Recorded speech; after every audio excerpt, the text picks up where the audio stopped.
Thank you for coming. I'm Mark Crispin Miller. This is McNally Jackson's first Tuesday series. Generally, we deal with political titles, and we prefer books that either get unfairly ignored by the mainstream press or unfairly attacked. I don't wish that on any of our authors. That's just the kind of forum we try to provide. I'm really thrilled to see such a big turnout here tonight because our speaker is a good friend of mine, someone who came not long ago to talk about his previous book, Daybreak, and that's David Swanson, who is an intrepid, tireless activist, and just as intrepid and tireless a writer. He's as fast as he is eloquent, which is really saying something. His new book is War is a Lie. He's not only the author, but he's the publisher of this book, which has been described as the most comprehensive anti-war statement in the English language. It's a book that we need, especially now that the war-making machine is sort of puffing away on all gears, and we don't hear the kinds of arguments that David makes often enough. So what we're going to do is we're going to have David speak informally for 15 minutes or so, and then he'll take your questions. You ought to consider buying the book if you haven't already, because he is an independent author, an independent publisher, and this is an independent bookstore. So if people don't buy these books, we're all basically screwed, okay? So I urge you to buy them. And if, you know, through some happy chance, which seems quite likely, all the copies here have been sold already, David will sign yours, okay, when we're done. And you can also go to warisalie.org and buy them in bulk. And if you do, you get a big discount, and they send free copies to peace groups, and it'll make you feel so proud of yourselves morally, which is a treat in addition to the book itself. So please join me in welcoming my good friend David Swanson.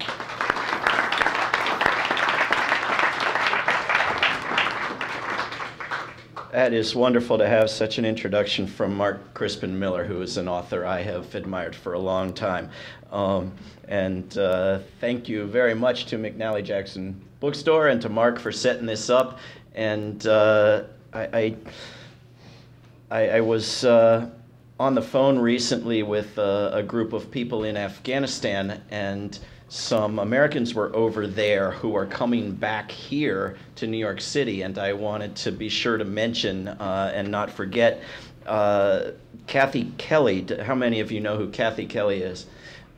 Wonderful peace activist from the United States, was going to be here with us tonight, but missed a flight, or a flight was canceled or something. But she and Mike Ferner, who heads up Veterans for Peace, which headed up a protest at the White House on December 16th, where veterans and others advocated the position of 2/3 of the American public against the war in Afghanistan, and were arrested for it, and those charges were dropped today.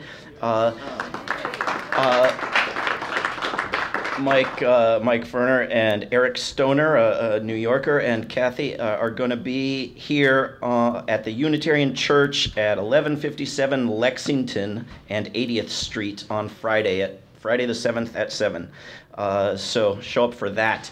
And I can't help but mention at least a fraction of the wonderful people who are here.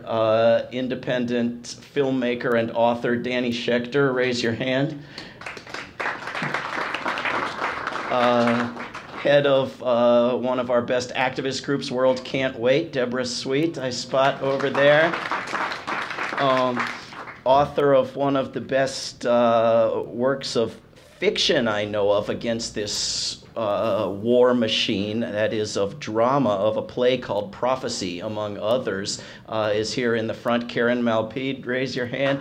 And and her husband, George, who can't raise his hand because he's shooting video for us, who is a wonderful actor in these plays. And I guess I could keep going with the whole audience just about, but it's great to be in New York. I was at Grit TV with Laura Flanders today, which is another great media outlet if you don't know about it. And then I was over at the United Nations doing an interview with United Nations TV, which I didn't know much about before being there. And they were asking me all about the United Nations and war. And the United Nations, of course, was started in opposition to war. And it was an interesting interview and conversation, to be there where I have to go through the whole airport-like insecurity nonsense to get in there. And they let the United States government have this giant building right across the street from which they spy illegally on all of the diplomats there at the United Nations, not to mention falsely claiming UN authorization for wars the UN has explicitly refused to authorize, and so forth. It's incredible to me the number of Americans who are pleading to be kept ignorant right now. Don't tell us what's happening. Arrest as a traitor anyone who tells us what our government is doing. Right? I'm not just talking about Congressman Peter King, who says it would be better to be bombed than to let WikiLeaks expose this information, which tells you how irrational and what these people fear. But I'm talking about perhaps a majority of Americans who would prefer to be kept in the dark about what the government is doing than to be told by someone other than the government, an act of journalism, which has been equated with treason at this point. I'm encouraged by the public's viewpoint on a lot of things, including on wars. We had a majority willing to go into Iraq. We had a majority willing to go into Afghanistan. Now we have a majority that says we never should have. And we have a majority that has refused to get behind a war in Iran, a war in North Korea, and so forth. And yet, we still have that potential. We still have that idea that there could be a war we should get behind. We also have a majority strongly in favor of cutting money out of the military, but not a real ability to make it happen yet. I think the reason I wrote this book called War is a Lie is to get past this point where we sort of decide years after the fact that a war was a bad idea, where we know immediately as a new war is pitched or as a war that's underway that hasn't been acknowledged, like our war in Pakistan, is exposed, that we immediately say no, we won't stand for it. I mean, we don't talk about good rape and bad rape, or just slavery and unjust slavery. And yet we talk about war as something that can be good or bad, depending on the circumstances. We don't understand it as a crime, which is what it has been since 1928 in this country, and what it's been under the UN Charter since 1945. And yet we've completely lost that understanding that war is a crime and that war is the most immoral act possible. Any alternative at all is always preferable. We've lost that understanding, and it's interesting that at the UN that the European Union has done as much, I think, for getting rid of war as the UN. It's inconceivable that two nations in Europe would go to war, or that two states within the United States would go to war. But the UN has not become that international unifying power. And of course, we could support it and enlarge it and make it that. It would need to be democratized within. But it hasn't got there. And so I've been thinking about this topic of getting rid of war, which I take up in chapter 4 of the book, after addressing some of the main lies that are used war after war to start these wars. I've had some very smart people tell me they were offended by the war on Iraq because it was the first time in history that a president had lied about a war. And I looked back at every war this country has started and continued and lied about after the fact, and I looked at wars that other countries have started for the past few millennia, and I just can't find one that's any different. It's Iraq. The Iraq War is absolutely typical. There's a sort of a superficial difference in that the primary lie was a very simple yes or no question that could very easily be disproved and was, but the whole package of lies was absolutely typical. And so this question of whether we have to have wars or can get rid of them, once you expose all the typical patterns of lies, all the reasons that are on the front page over and over again for why we have to have the wars, and then once you look at the real reasons that are usually not secret at all, they're just not on the front page, they're on page 15 once and then forgotten about, and then all the irrational drives that are still necessary to explain the wars because the rational motives don't do it, you realize that wars could be stopped. That in fact there's not some force of overpopulation or our genes or our prehistory or evolution, our culture that makes wars inevitable. That in fact most human societies have not known war. Many human societies have limited war, have eliminated war. We have societies that have led the way to war and then dropped war and opposed it.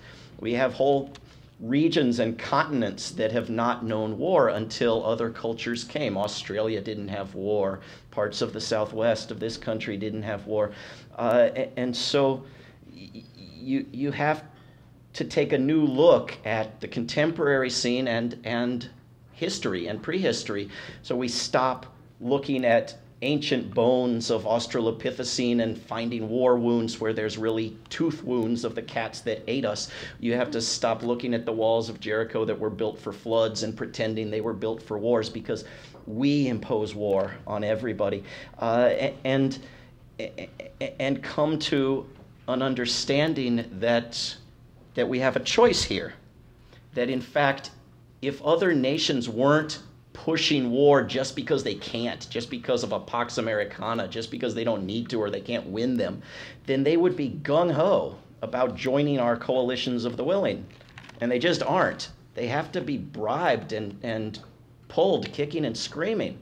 They don't want wars, as of course most Americans don't, in general, want wars. And when they learn enough about a particular war, most Americans oppose that war. I do want to be brief and do questions because I am too long-winded answering questions, but I want to mention a couple of things about my previous book because of what's happening right now in Washington. Because once we get to that place where 80–90% of us understand that there can be no good war, we come face up against the problem that we don't have any control whatsoever over our government in Washington, D.C. And my previous book, I sort of did this backwards. My previous book was about the sorts of reforms needed to try to get some control over our government in Washington. And one of the things that I objected to strongly, and that presidential candidate Obama at the time objected to strongly, was a thing called a signing statement. And for the past couple of days, more than ever, progressives and liberals and Democrats have been clamoring for President Obama to write a signing statement. And a signing statement, could be just, I just signed this bill and it was sunny today and I love you. But under George W. Bush, it became, I just signed this bill and here are the parts I'm going to violate, which offended everybody to the left of Karl Rove. And now we want it. And the problem with that, people want it because they want Obama to sign a quote-unquote defense authorization bill and put in there, I object and will not comply with the bit about I can't put Guantanamo detainees on trial in real courts.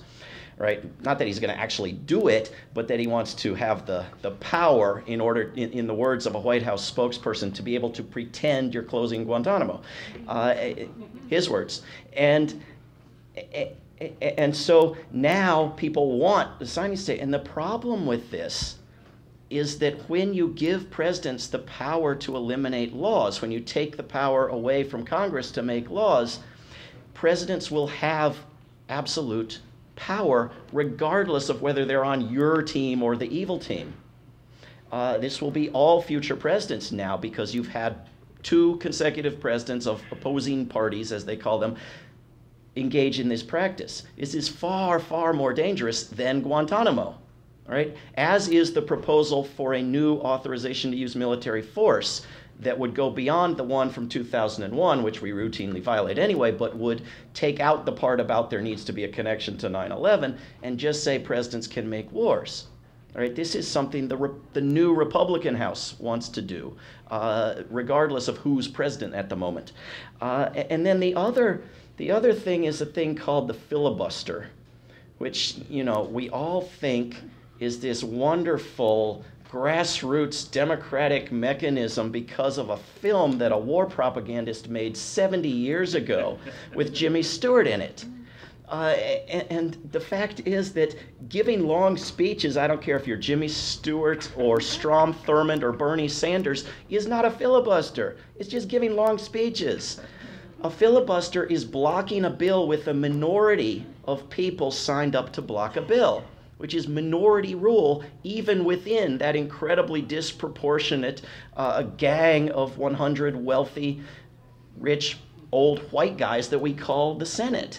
And we now have people on the left side of the political spectrum saying, oh God, no, don't take away minority rule in the Senate because the Democrats might need it. So I'm urging that we think a little more long-term and a little less partisanly about how we can get control of this government, because to the extent, until we can get rid of the Senate, to the extent that the Senate can stop the House, and to the extent that the president can ignore both of them, we are disempowered. Our only chance is reforming the Congress to the point where we have some say over it. And we actually have a golden opportunity right now. Today, the Secretary of War, which since 1947 we have very misleadingly called the Secretary of Defense, is talking about cutting $100 billion out of defense. Now, I'm not clear what. I'm not clear if that's in 1 year or 20. I'm not clear if that's just the Department of Defense or other departments included, but this is on the table in Washington, being pushed by the President's Cat Food Commission, being pushed from the Institute for Policy Studies and from Cato Institute and all sides, and we have an opportunity here to make a real break in the most effective propaganda campaign of the past few decades. The campaign that has said, government is evil, defund government, government's against you, except for the military, give it everything. We have an opportunity finally to say, hey, the military costs money. It costs more than half of every dollar you pay in taxes. And it damages our safety and our economy and the environment and our government, and everybody wants it cut. What about our so-called representatives? So to the extent that I would urge any immediate actions other than, of course, buying books, I would say call your misrepresentatives and tell them that we want that money cut, that we want the filibuster ended, not mended, and we don't want presidents rewriting laws with signing statements. And I'd be glad to take your questions.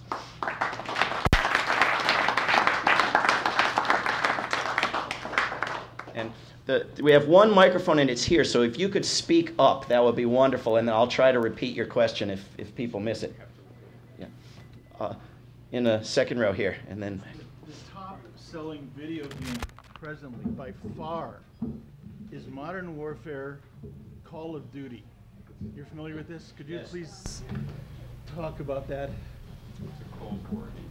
Well, the question is whether I'm familiar with the top-selling war video game in this country, which is, of course, a war game that, like other war games, is produced in cooperation with the United States military. And how many of you are familiar with the percentage of U.S. soldiers in World War II who shot their weapons at the enemy? Anybody have a number? Oh, okay, you read my book. 20% of the participants of the greatest generation's crusade against the greatest evil that it wasn't actually against actually did more than the people who stayed home and grew tomatoes. And the reason was that they weren't trained in the very way that these video games are training our kids. They weren't trained to kill human beings. They didn't shoot human-like targets. They shot bullseyes with circles. They didn't stab human dummies. They weren't drilled and conditioned the way that our soldiers are now, so that over 90% of them, when under pressure, without thought, do what they've been conditioned to do. They have not been conditioned to live after the fact with having done it, which is why we have this incredible epidemic of trauma and suicide. But they are trained very, very well to do it. And arguably, our children are being trained better than were any soldiers up through the middle of the last century. Up through the middle of the last century, we didn't have wars to compare with the wars we have now in terms of weaponry, in terms of damage, in terms of death. I mean, old wars were closer to wrestling matches than to our current state of war. But when we had wars, a great many people did not actually participate because most people, 98% of people, according to some studies, are just very, very resistant without heavy conditioning to kill other human beings. When we started bombing cities, I should say in Europe, when Britain and then Germany started bombing cities, after Japan had been bombing cities, the expectation was that you would just have hordes of traumatized zombies wandering out of the ruins who just couldn't survive it mentally. And you didn't. You didn't. I mean, people were not thrilled, but they were not insane either. And it's because they hadn't been asked to kill human beings. And they hadn't gone face to face with human beings pointing guns at them, personally, specifically trying to kill them. Those are the two things that destroy soldiers. They had just been bombed, which is horrific, but it's not the same. And the conditioning that you need to do those things is the conditioning that's in the video games. I think, yeah. It's conceivable to me that the Civil War could have been fought through negotiation and communication. But are you suggesting that World War II, a war built on such heinous ideology, could have been won through negotiation? Well, I think of slavery as a... Sorry, the question is, the Civil War could have been negotiated away, but could World War II, given the heinous ideology of the opponents, have been avoided? And, I think of slavery as a pretty heinous ideology, as I'm sure that you do as well. And of course, again, back to getting rid of the Senate. The House could have resolved the matter of slavery without war or division. We could have allowed division without war. Slavery would not have lasted long. But when you come to World War II, of course, there are millions of ways that it could have been avoided. But I think it's interesting that the reason we think it couldn't have been is the bizarre sort of evil of the enemy, and I imagine you're thinking of the European as opposed to the Japanese enemy in this case, because we imagine World War II in retrospect as having been fought against the concentration camps and the genocide, just as we imagine in retrospect the Civil War having been begun to end slavery, when of course it wasn't. And of all the World War II posters, you can't find any that say, "I want you to save the Jews." You can't find any mention of it. In fact, the president blocked bills for years that would have let Jewish refugee children into the country, shut down any possibility of helping, turned ships away, avoided the issue entirely. It was neither a real motive for the war nor propaganda for the war. It was neither. It's just propaganda for the war after the fact. That being said, Germany and Japan were both imperialistic, expansionist governments that were interested in launching wars. So was this one.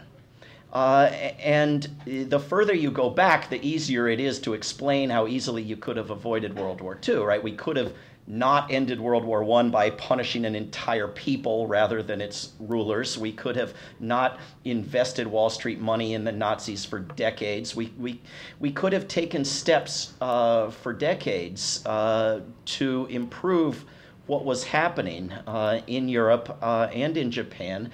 And in terms of international relations, we could have supported the League of Nations. You know, but you get up to that moment, right? Where we're trained to think only in terms of that split second before we start a campaign to kill 70 million people to save 6 million people that we didn't save, and we think this is where we have to decide: do we do it or not? And we laugh at Gandhi, and we refuse to give him a peace prize because we save that for the real heroes, because he said we should use, that the Germans and the British should use nonviolence, but he also said thousands would have to die, and instead we killed 70 million. And the idea that delay, that waiting a day, waiting a week, waiting a month, trying to find a way to negotiate was the real enemy, that we had to rush into war before we could think about it any longer was the only moral thing to do, just doesn't stand up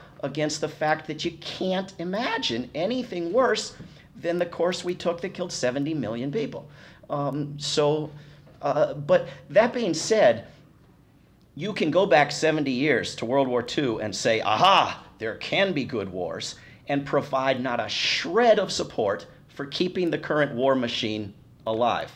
You're talking about a world that was not dominated by the United States. Here we are in a completely different universe where the United States has sliced the globe up into Northern Command, Southern Command, Central Command. We have bases on every continent. We've got 1,000 bases, 500,000 troops.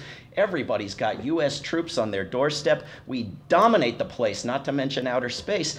And to go back 70 years to a completely different world and say, well, I really like that war, does absolutely nothing to justify bankrupting our economy, our representative government, our environment, spreading blowback and nuclear proliferation, and destroying our souls to keep this thing going. It's not relevant in my view. Yes? Given democracy and the way in which vote, the various things that you're saying is kind of preaching to the choir.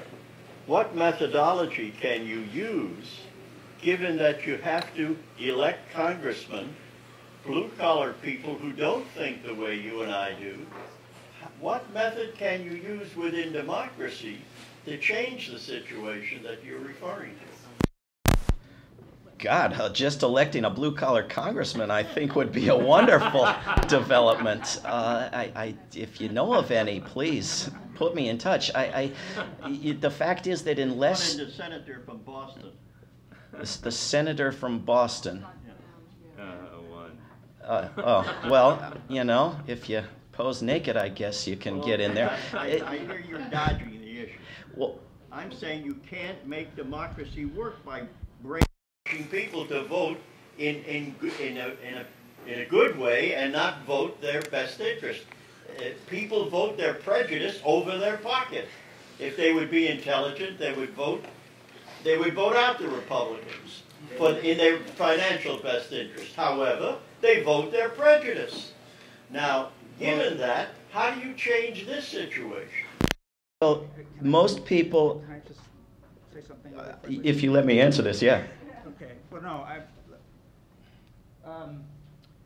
your premise is incorrect, okay?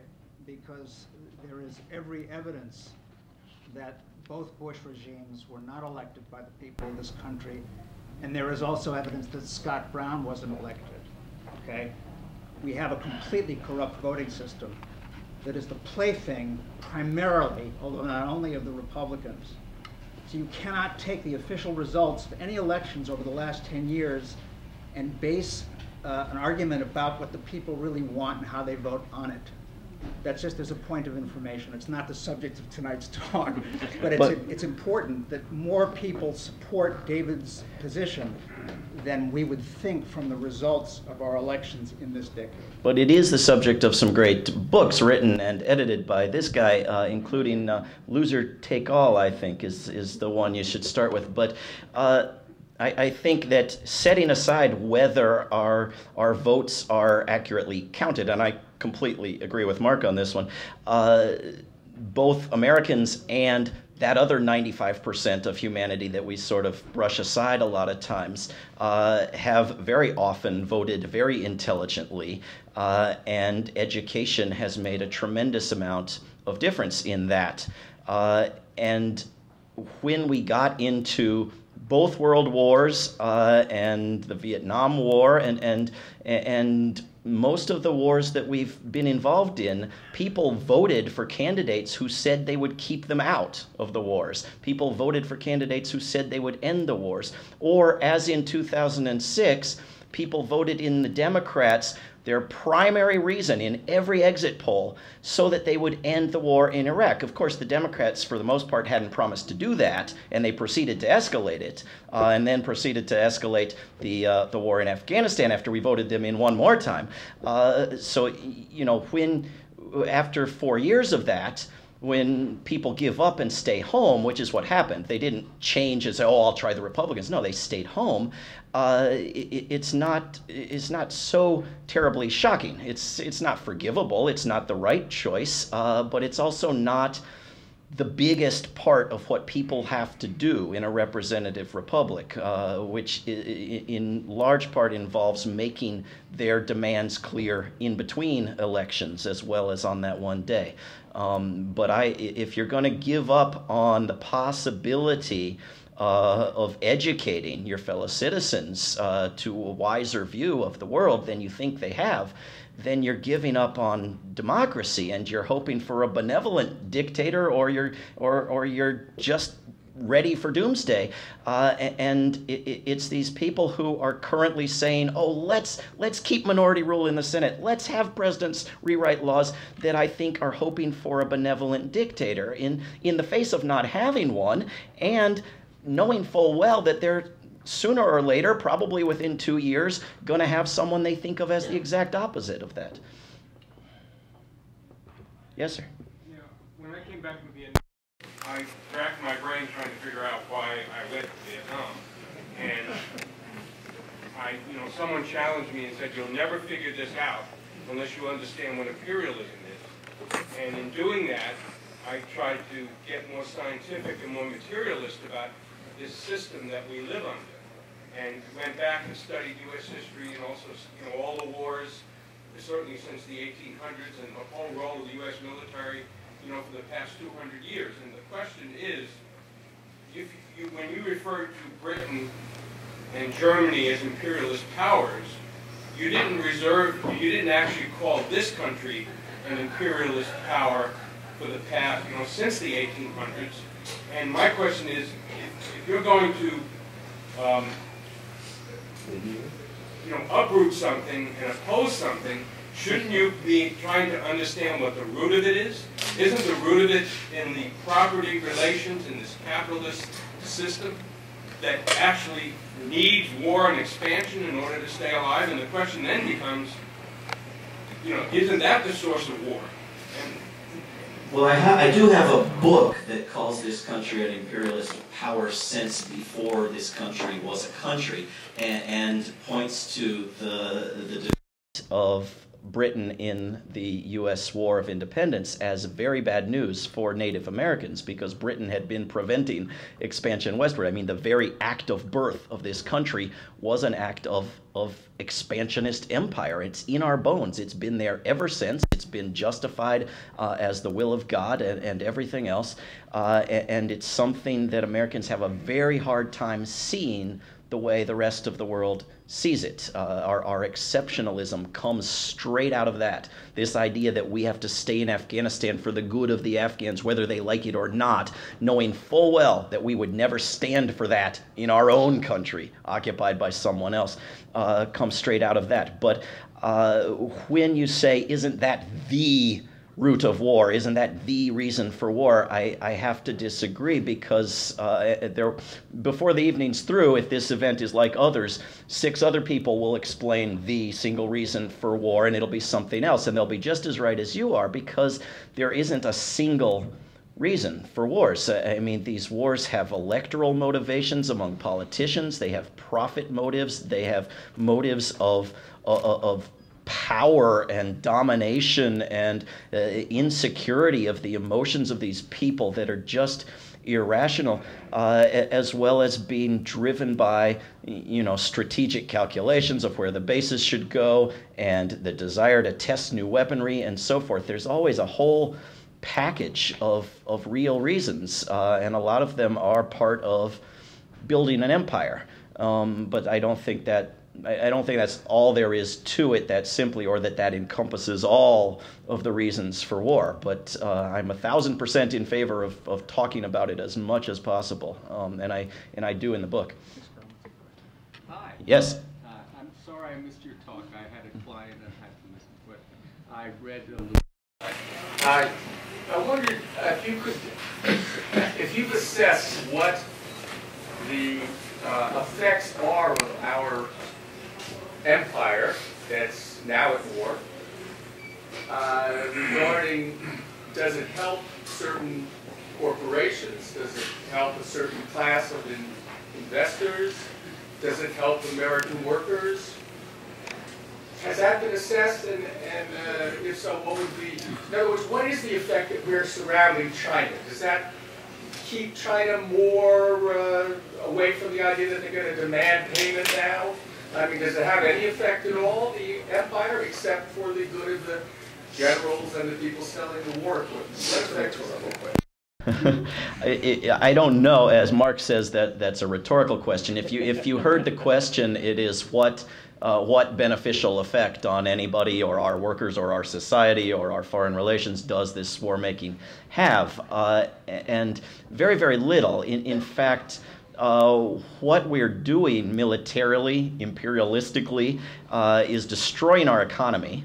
It's enriching certain people and certain corporations in the short run, and more than ever, the military's been privatized, the reconstruction industry has been developed, those profits have been freed to buy elections with no limits, but overall, it is destroying the economy. I mean, Wall Street is famously known in recent years and at other times for destroying itself, but this is a case of a few profiting at the expense of the rest. I mean, the military towns are booming, the weapons industry is growing. It's, I haven't sat on an airplane in months when I wasn't sitting next to somebody who was working for the military machine, and it looks like the one bright spot in the economy.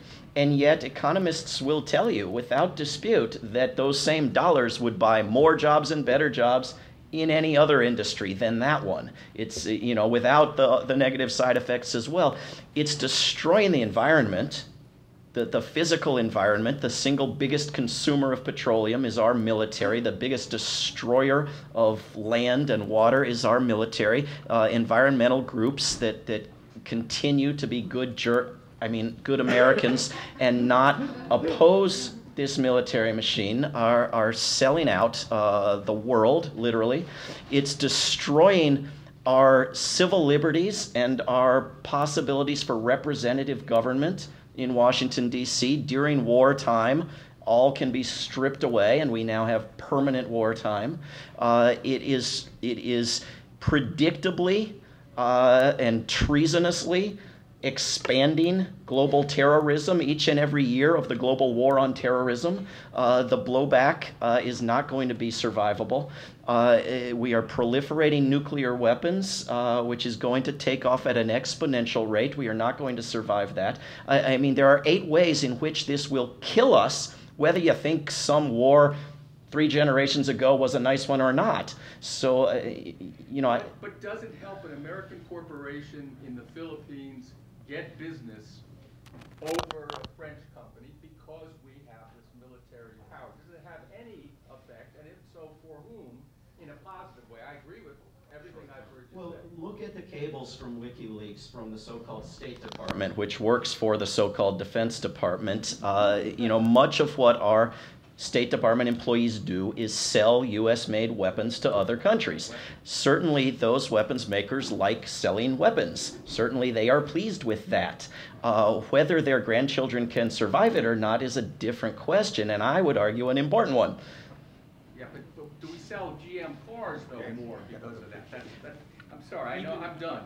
But even Thomas Friedman has said that globalization would never work without the Marine Corps.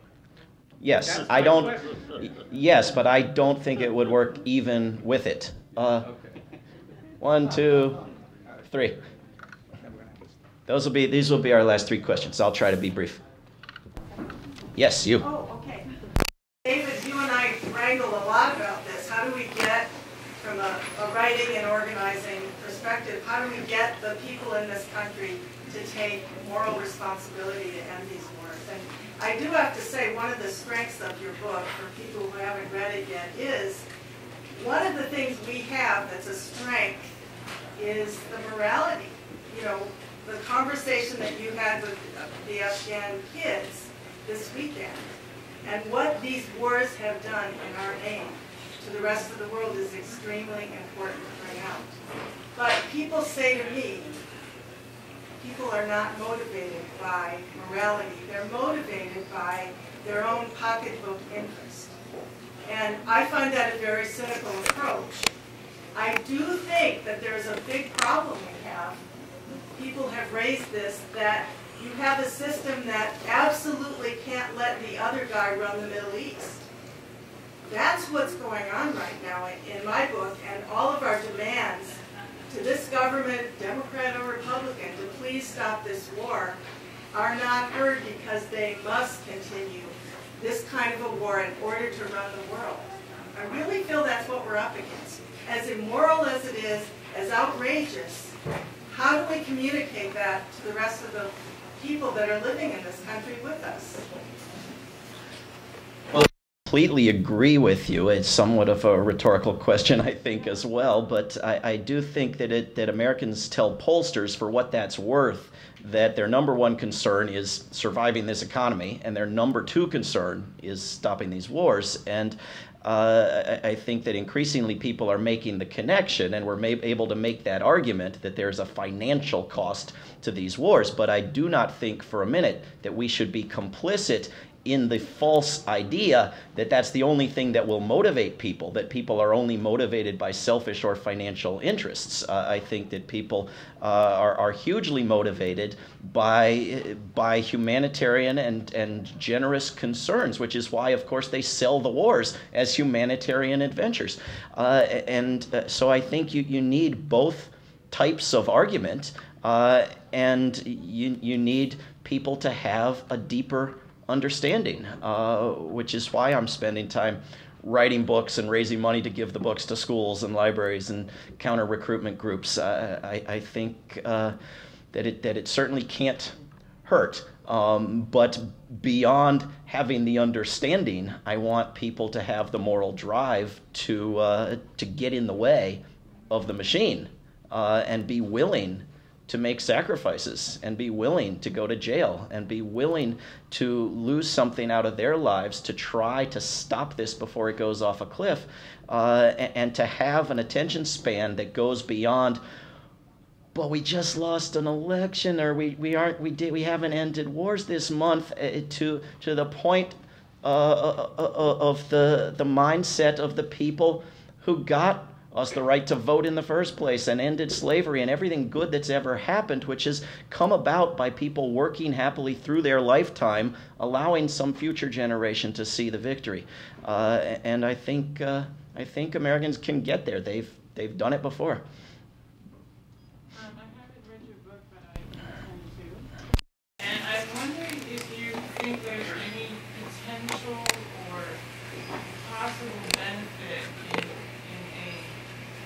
the idea of having people push for a transformation of the military. In other words, especially at a time now when it's so obvious to so many people across the political spectrum that we have huge problems that are potentially problems with resources and dwindling resources, and also environmental problems.